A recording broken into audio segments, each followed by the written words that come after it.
This is Dr. Raj Khatri from Oriental Engineering College from the Mathematics Department.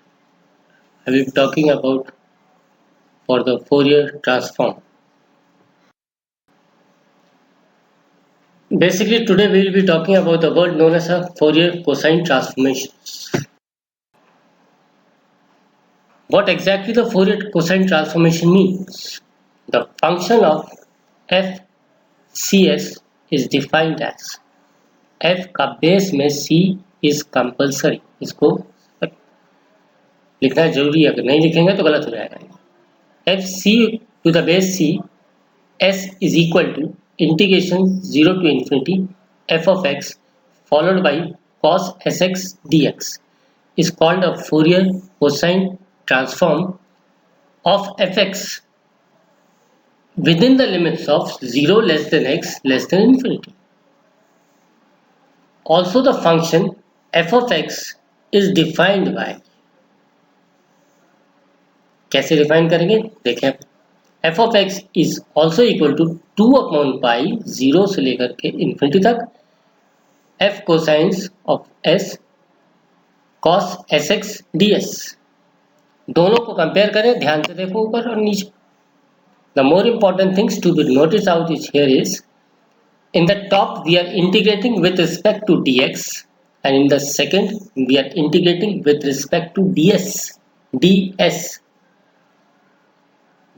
The box second one is called as inverse Fourier cosine transformation of किसका f of c s.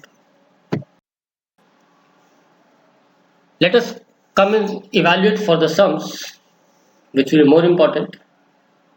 उससे ज़्यादा अच्छे समझ में आएगा. Find the Fourier cosine transform of the f of x is equal to e raised to power minus x square.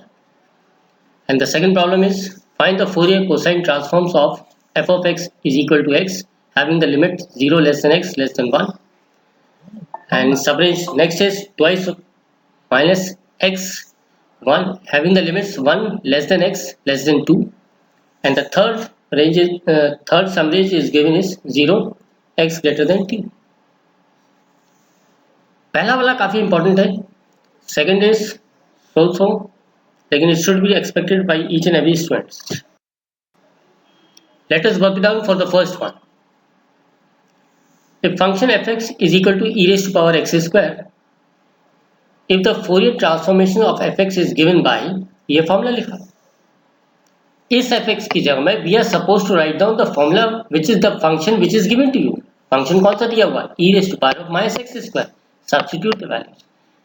इस पूरे को अपन ने सपोज किया I, capital I is definitely equal to 0 to infinity e raised to power minus x square followed by cos sx dx.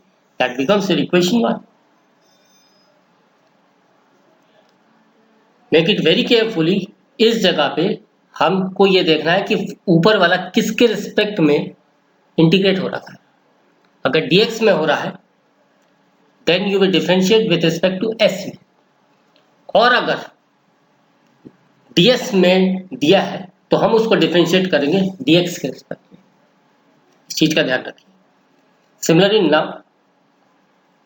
now I am differentiating with respect to s d by ds of I got this result.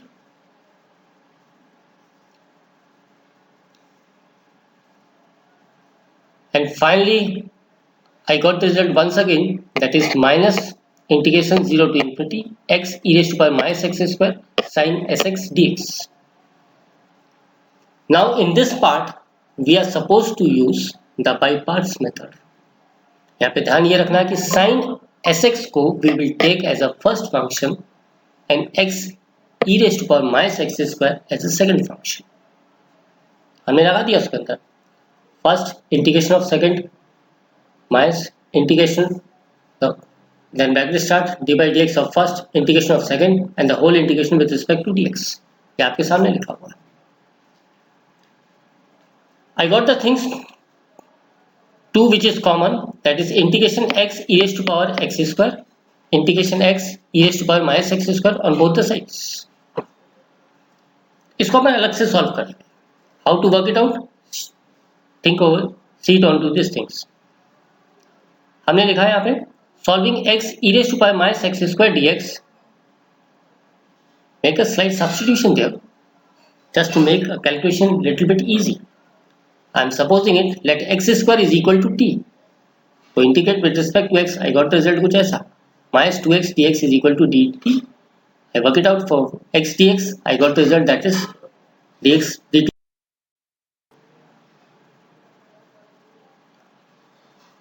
Then finally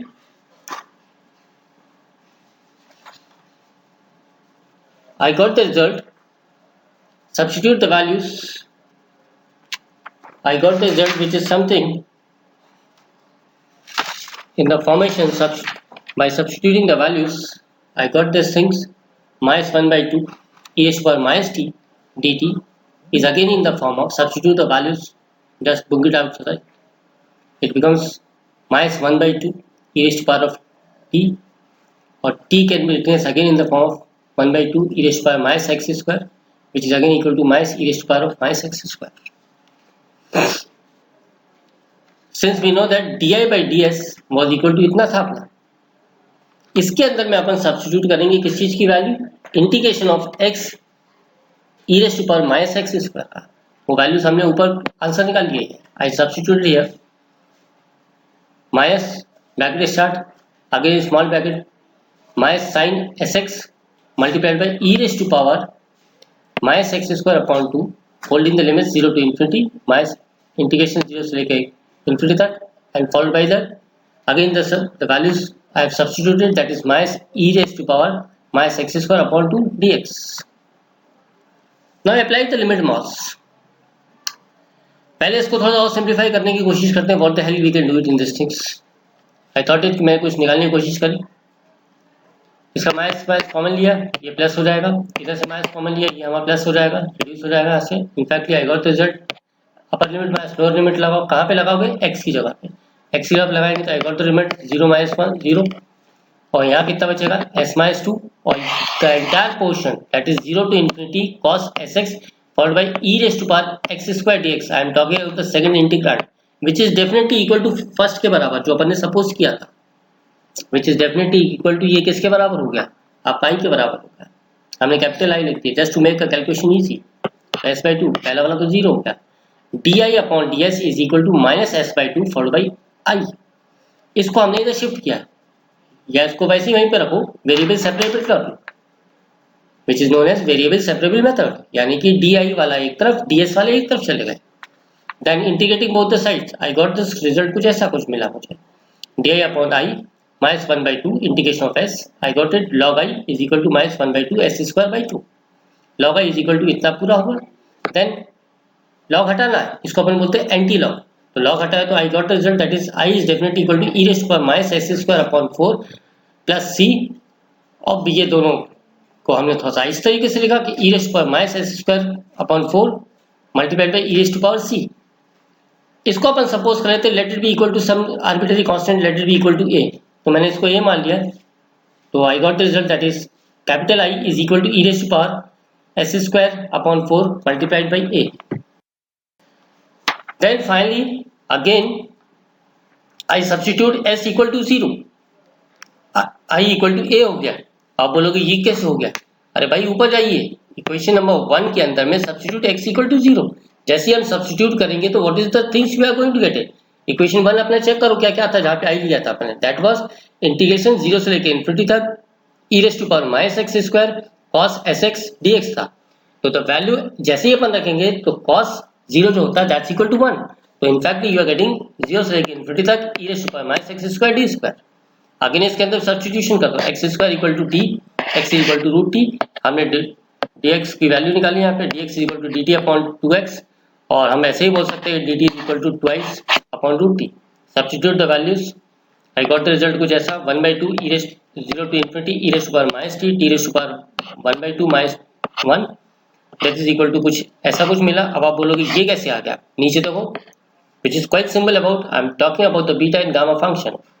वहाँ का एक gamma function ये बताता है कि gamma N is definitely equal to 0 to infinity e raised to power minus x x raised to power n minus 1 ds is definitely equal to gamma N के बराबर होता है. गामा एन यहाँ पे कितना हो गया अपने पास 1 by 2, that's equal to gamma 1 by 2. and gamma of 1 by 2 is definitely equal to root pi ये हो गया. In fact which I got this result which is equal to a के बराबर. इसको हमने a में सब्स्टिट्यूट कर दिया. a कौन सा था, ऊपर वाली जो इक्वेशन दी हुई थी. I got it, that is going to become gamma pi by 2 multiplied by e raised to power s by 4 और नीचे हम लिख सकते हैं Fourier cosine transformation is equal to root pi upon 2 e raised to power minus x square by 4 which is the required Fourier cosine transformation in the form of fx which is equal to e raised to power of minus x square. आइए अब दूसरे वाले पे देखते हैं, सब range पे आके देखते हैं. हमने फॉर्मेट आपको दिया हुआ था which is definitely quite in a simple form कि एक फंक्शन दिया हुआ which is having the sub range that x दिया हुआ, फिर हमने 2 माइनस x दिया हुआ और फिर 0 दिया हुआ. उसकी लिमिट सबकी अलग अलग दी हुई है, 0 से लेकर 1 तक, 1 से लेकर 2 तक. 1 2 से अगर बढ़ता है तो function is entirely equal to 0. हम नीचे आकर लिखते हैं Fourier cosine transformation is given as कुछ ऐसा ये फॉर्मूला लिखा है. इस फंक्शन को रिजॉल्व करेंगे सब रेंज में. पहला फंक्शन कितना था x लिख दिया, x की वैल्यू कितनी लिख दी, लिमिट कितनी लगा दी 0 से लेकर 1 तक. दूसरी फंक्शन कितना था 2 minus x, substitute the limits that is 1 to 2, 1 से लेकर 2 तक लग दिया, cos x के साथ में दिया. तीसरा फंक्शन कितना था 0, सब्स्टिट्यूट द वैल्यूज. तीसरा वाला इंटीग्रेशन कोई काम का नहीं रहेगा, सिर्फ पहला और दूसरा बचेगा. इसको इंटीग्रेट किया, अप्लाइड द लिमिट्स, जैसे लिमिट्स लगाएंगे फाइनली हमारे पास में आ जाएगा.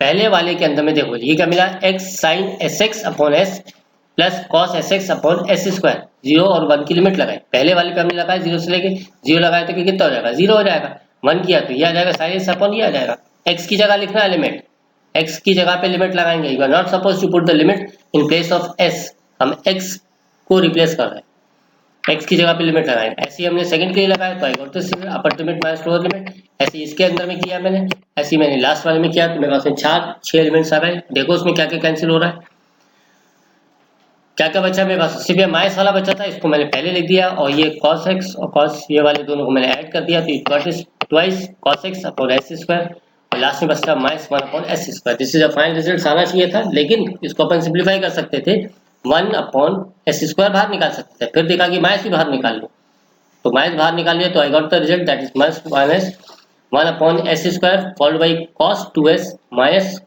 2 cos s plus 1. This is again a required Fourier cosine transformation for the given function. This is how we are going to work it out for the functions. Thank you too much.